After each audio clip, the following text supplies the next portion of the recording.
What's up, everybody? Welcome to EDM Chatters, the news show covering everything that's been happening in our industry this week. From brand new tracks to sensational stories and topics that matter, we're here to fill you in. I, of course, am one of your hosts, Vincent Beck, producer here at EDM Matters. And with me, as always, is the LA Beard Guy and the host of EDM Matters, Matthew Meadow. How's it going, Matt? Pretty good, actually. I stepped on the scale this morning and I had hit my goal weight. I have been doing keto for a few months and I am proud to say I have lost 20 pounds in quarantine. Ooh, congrats. Yeah.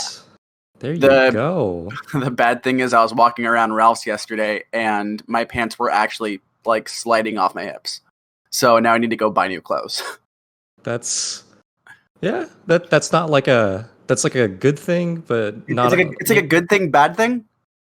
Sure. Yeah. Yeah. I mean, exactly. the way I got there is good, but like I also have to spend more money to get like new clothes. So you know what? But hey, it's a size down. Yeah. I mean, yeah. So right? like, I was at like a 32 waist. Now I'm probably back to a 30. So like, there you go. Or I could just buy a damn belt. Fencing waist, right? Fencing waist. I don't know. I might have been down at 28 at that point because I was another 10 pounds lighter and also like more in shape. I don't know. We keep talking about fencing in the show, and people are like, "What the fuck?" Like, what? Yeah. So for a really really quick background before we get to the news, Vince and I were on the UCSB fencing team. That's how we met, and then 2 years later, we were roommates. There was 1 year in between that I lived with somebody else. But my final year in college, we were roommates, and that was a bunch of fun. That was some good times in that house. There you go, man. EDM Chatters. Yeah. We're healthy here. We're fencers here, or ex-fencers. I don't fence anymore, but neither do I. There you go. And we're all about EDM, right? Absolutely. So yeah, let's get on to the news of the week. Mm-hmm. Take the energy down a little bit here. Unfortunately, we're starting today. I'm sure if you watch this show or if you've been paying attention to social media lately, you saw the sudden and tragic news that dubstep DJ Cookie Monsta had passed away. And right now, there's no cause of death. There was no explanation as to what happened. But at the end of the day, Circus Records, his label that he's been with for a decade, posted, I believe it was Thursday. Today is the 4th. Today is the 3rd. He posted yesterday that he had left us, and it was somewhat of a cryptic post, but like not really. The meaning was pretty clear from the tone of the post, and it's always really tragic, especially when someone as young as him, he was 31 years old when someone dies. But I don't know, Cookie Monsta, for me personally, was someone who, he was a fixture on lineups, especially in LA with Bass Rush and Insomniac. You could always find him at shows. I first saw him, I think, 2012 on New Year's. He was playing a show in LA with Funkcase, one of his best friends in the community, and someone who's been very vocal about his love for Cookie. And I met him for the first time in 2019 at Wobbleland when he was doing a back-to-back with Dr. P and Funkcase. And he was such a nice guy. Like, even though I was backstage, I was gushing, telling him about my favorite tracks of his because I'd never met him in person before. And he, even though I was backstage and had better credentials than people on the floor, he was still just as courteous and patient and excited to hear me talking about his favorite tracks. And I loved that about him. He was genuine. He was, I don't know, man. He was authentic. He was authentic, yeah. And when I heard the news yesterday, it completely took me by surprise. You know, there had been no indication that when I heard the news, yesterday. When I heard, it left me speechless, just because you just never expect it. Like, especially with someone who hadn't posted about any illnesses. The one thing I'll say is he was struggling with this mental health. Back in May 2019, he posted that he was going to be cutting some dates from his tour to focus on his mental health. And then, of course, COVID hit this year, and that didn't help anybody. So yeah, I mean, there's been no cause of death, but everyone sort of has their suspicions, and it's a really tragic thing, especially just with the state of everything going on. A few of my friends have posted tributes to him. One of my friends, photographer Jake West, posted some really great photos of him that he's captured over the years. Another one, Sippy, a DJ from Australia, met him on tour at the beginning of this year before COVID hit, and got to be really good friends with him on tour and afterward. And it's clear from all the tributes from my friends and his friends that he will be greatly, greatly missed. And I think that is a sentiment shared by everyone who was fortunate enough to meet him or know him. So, rest in peace, Cookie Monsta, Tony Cook. You will not be forgotten. We will not let you be forgotten, and you're going to stay in our thoughts. So unless you have anything to say about him, Vince, probably move on to our next story. Yeah, I never got to meet Cookie Monsta. I actually never seen him live. No, well, so it's unfortunately, yeah, and I think enough, I guess, has been said about like his impact on bass music, like in general. He's a legend, right? Yeah, absolutely. Yeah, over the last 10 years, no doubt he's achieved that status. Right, and so that said, for me, I can't really talk too much about it. Like I said, I didn't meet him, but before the show, I went back and listened to a lot of his music, and it's just one of those things where you listen to a piece of music and you get kind of like flashbacks to where you were at the time, right? So like, you know what I mean? That sound and like, you know what I mean? Absolutely. Right? Like, and it was viewers, you'll understand like that era of bass music is so like essential to what we listen to now, because that was the backbone of a lot of dubstep at the time, and that was my introduction to the genre. And there's just so many things, like meeting you in college, like being introduced to the medium, all that stuff, and it's unfortunate, and you never realize how much impact like one person has until they're gone. We lose. Exactly. And we lost a legend. Yep.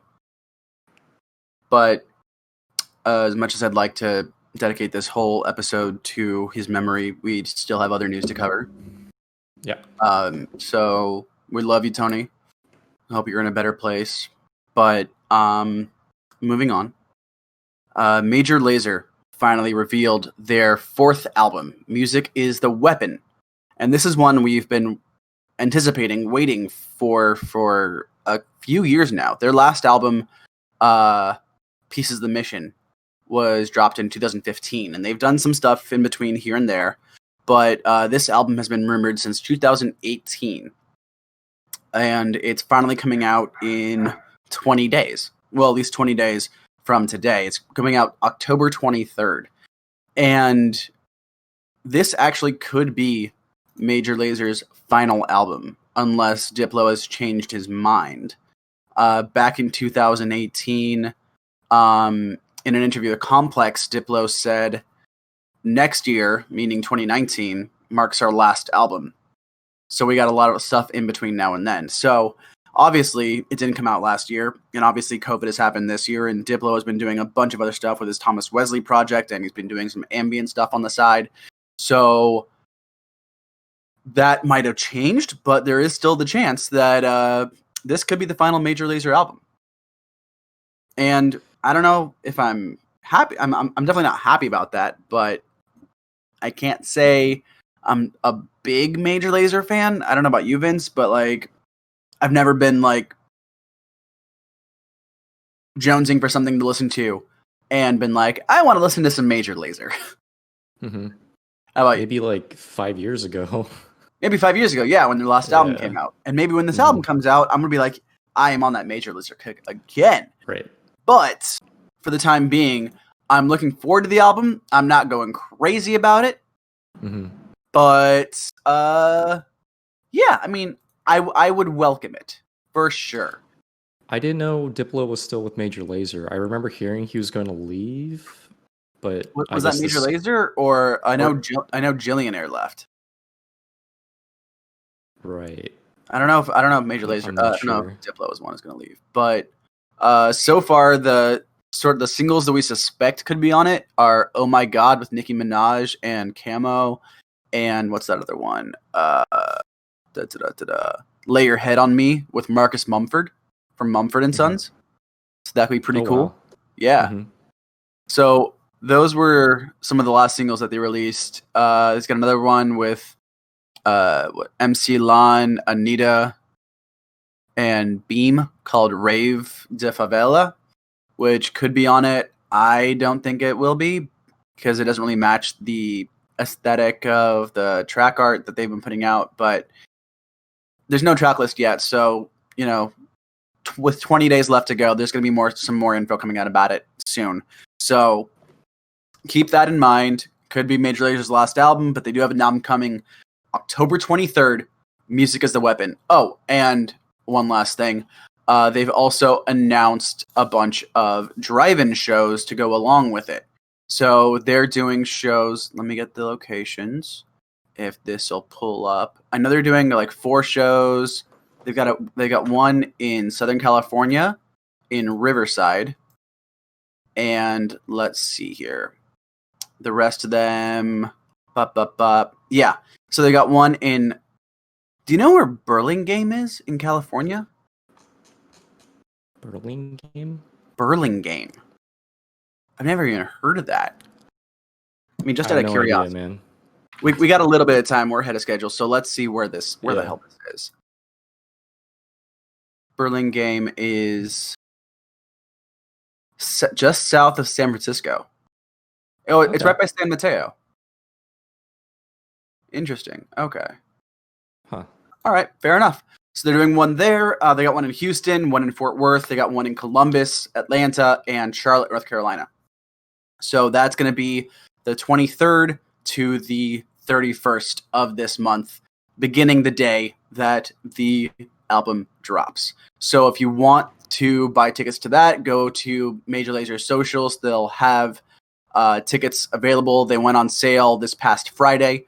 So hopefully, you know, they aren't sold out and you can go get your show fix. I haven't been to a drive-in show yet. I want to, but, you know, we can't always get what we want. Anyway, I know both Vince and I are very excited about this next topic. Right, Vince? Oh, yeah. Yeah. Yeah. So here, I'll just introduce it for us here.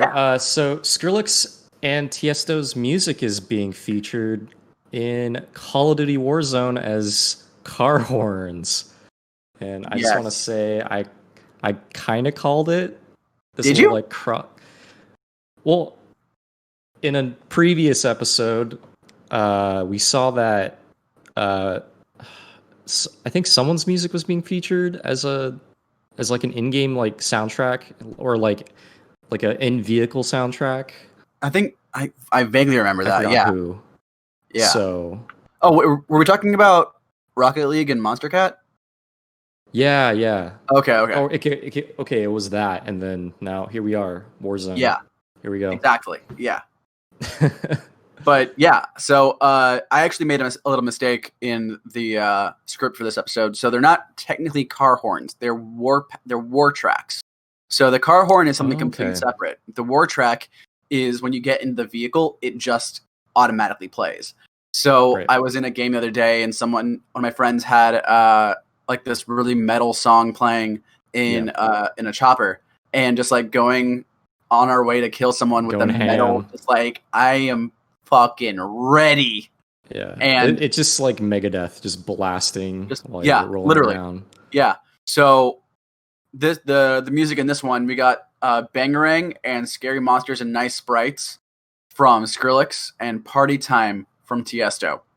So personally, I think one is or two, should I say, are a little bit more Warzone-y. I'm not that familiar with Party Time by Tiesto, but it's by Tiesto, so it can't be like that different.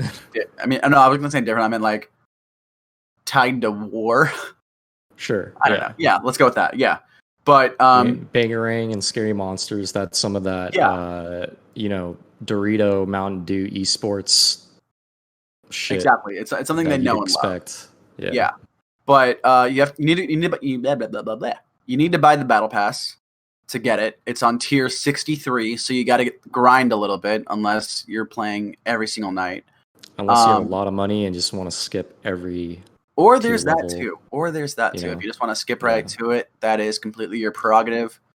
So, I mean, if you do have that money to spend, send it here, please.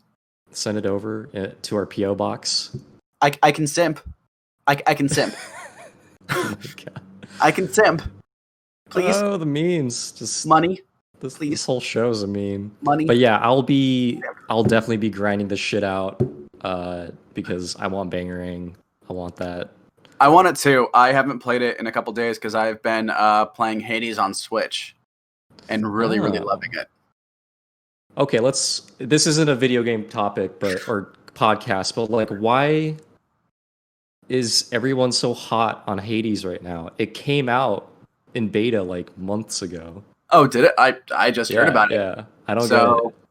I don't know. Just one moment, Zed posts a picture about Hades on his Instagram, and everybody's like, "Oh shit, Hades is the greatest game on earth," and it's just like, hold on, I'm pretty sure I took a screenshot of that. We can pop it up on screen. Yep, I got it.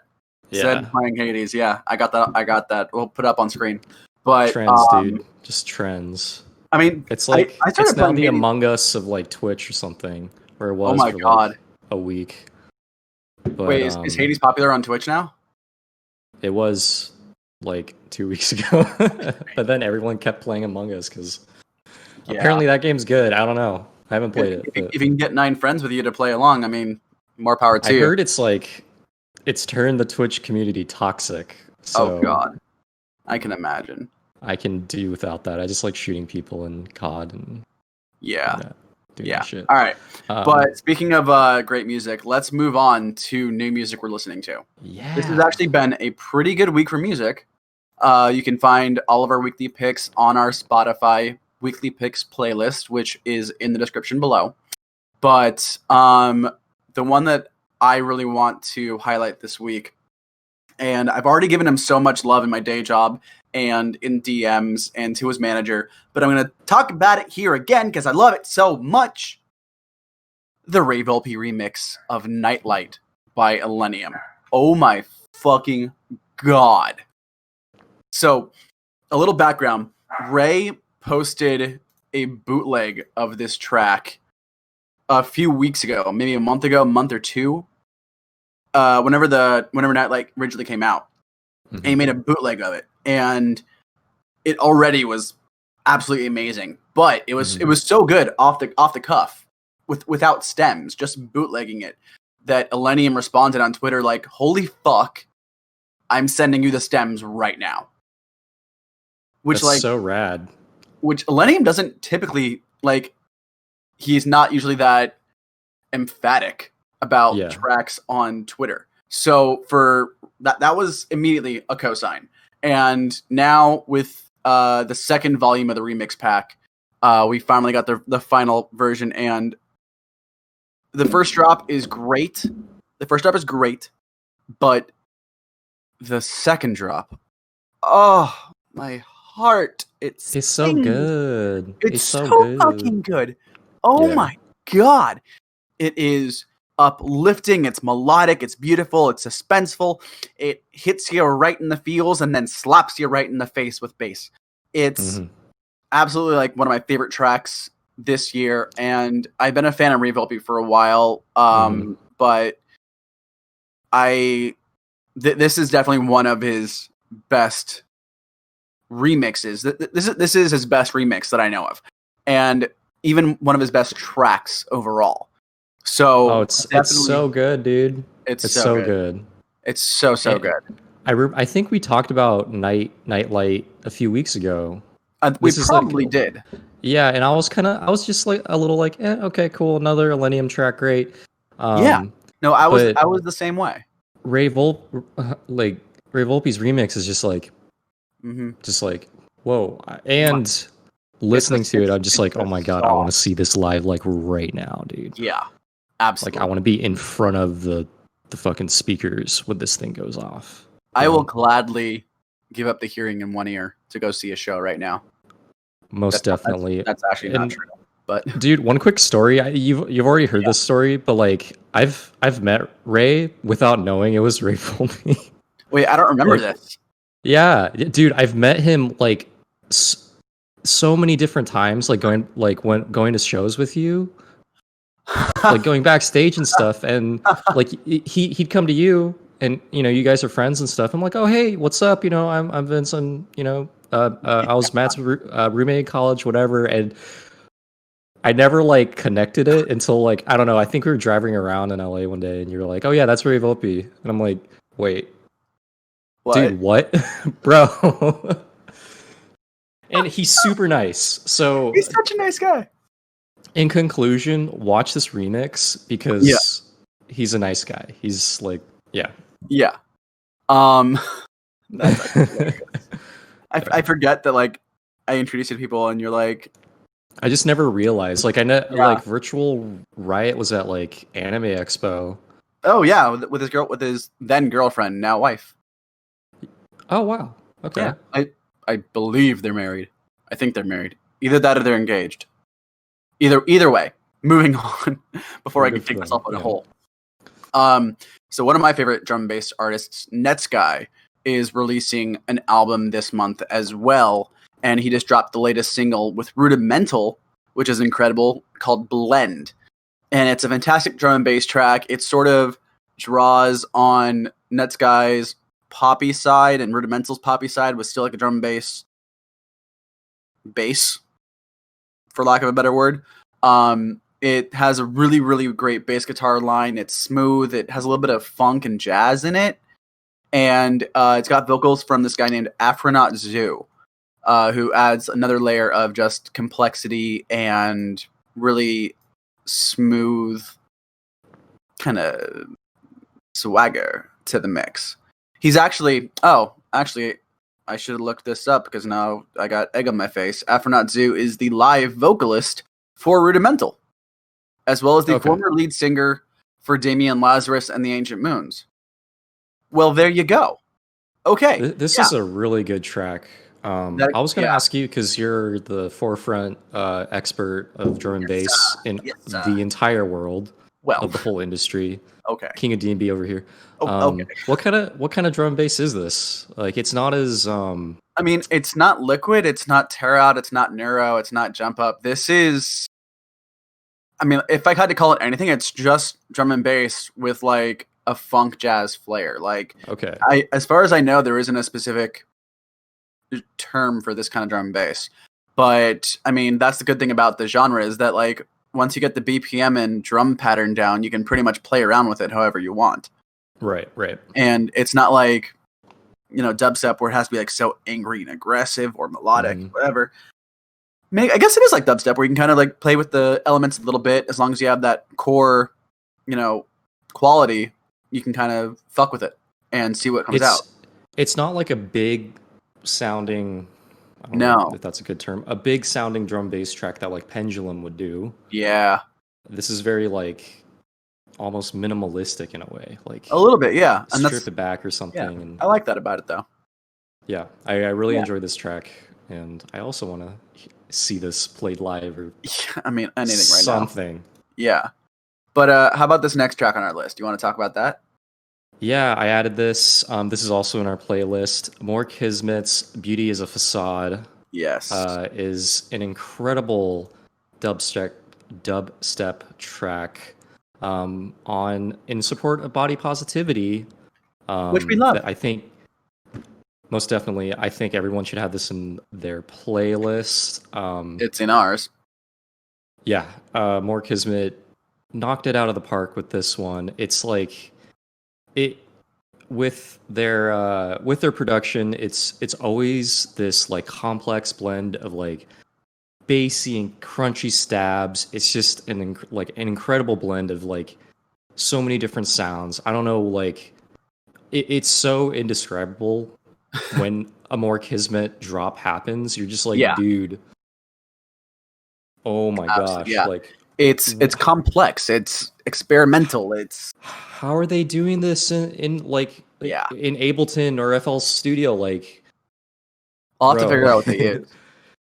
Yeah. But I mean, when I saw you put on the list, when I saw you put on the list, I went back and listened to it, and I feel the exact same way, just to remind myself, you know, what it sounded like.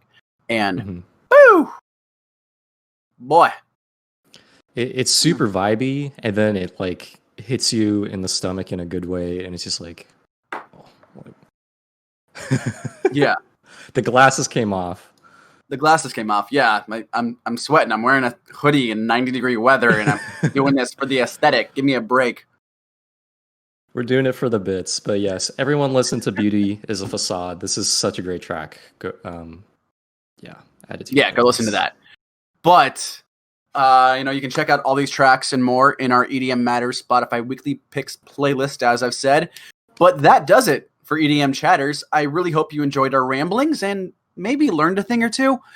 Don't forget to like and comment on this video and subscribe to our channel if you want more exciting EDM content from us. I promise we have some very cool stuff coming up.